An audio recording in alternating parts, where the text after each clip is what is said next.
Merci, Monsieur le Président. Monsieur le Premier ministre, malgré la récente signature du traité franco-allemand d'Aix-la-Chapelle, un désaccord substantiel demeure sur les coopérations industrielles en matière de défense, ayant de graves conséquences pour les programmes SCAF et MGCS, remplaçant respectifs des avions Rafale et des chars Leclerc. La création de champions industriels européens a pour objectif de survivre à une compétition internationale accrue sur fond de guerre commerciale. La décision allemande de prolonger son moratoire sur les ventes d'armes à l'Arabie saoudite, bloquant ainsi des livraisons françaises utilisant des composants allemands, fait échouer cet objectif. Sans règles de préférence européenne pour l'achat d'équipements militaires et faute de budgets nationaux suffisants, il est impossible de créer une base industrielle de défense européenne compétitive sans exportation.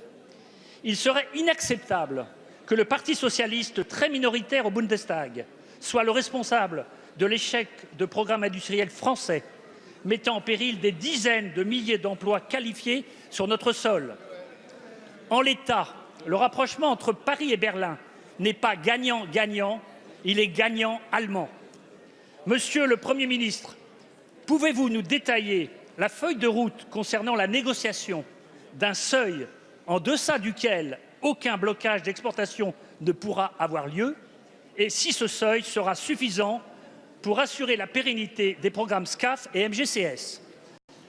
Votre réponse pourrait s'inspirer des 3 principes de coopération que l'ambassadrice de la France à Berlin a énumérés et qui font aujourd'hui défaut. Le pragmatisme, il est dans le camp de la France et de ses industriels. La confiance mutuelle, elle doit être construite par l'Allemagne, pays qui a réduit son effort d'investissement de défense à un très modeste 1,25% de son PIB. Quant aux responsabilités, j'espère, Monsieur le Premier ministre, que durant ces négociations, vous prendrez clairement les vôtres.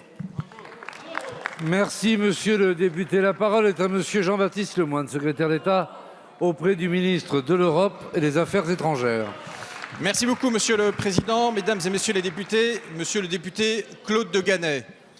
Naturellement, pour rendre véritablement opérationnelle une Europe de la défense, nous avons besoin d'un socle industriel franco-allemand particulièrement solide. Et c'est ce à quoi nous nous attelons de part et d'autre du Rhin.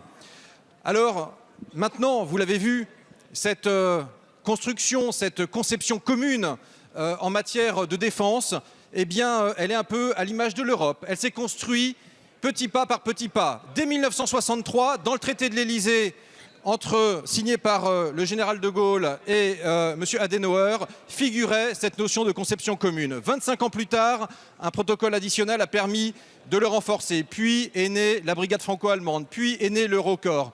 Et aujourd'hui, naturellement, nous avons l'ambition d'aller plus loin à travers des coopérations. Les coopérations en matière de chars, en matière d'avions. Et pour que ces coopérations soient viables, effectivement, il faut pouvoir exporter au-delà du marché européen. Et c'est pourquoi un travail est conduit très précis entre les 2 gouvernements. Et il se poursuit. Aujourd'hui même, Jean-Yves Le Drian est aux États-Unis avec EICOMAS, son homologue allemand, parce que nous assumons ensemble, l'un après l'autre, une présidence du Conseil de sécurité, et ce sujet-là sera également au cœur des discussions bilatérales. Ce que je veux dire, c'est qu'un président français disait que l'amitié franco-allemande est un trésor. C'était Nicolas Sarkozy en 2009. Eh bien, ce trésor, il mérite non pas des polémiques, mais d'être entretenu et d'être poli et d'être chéri.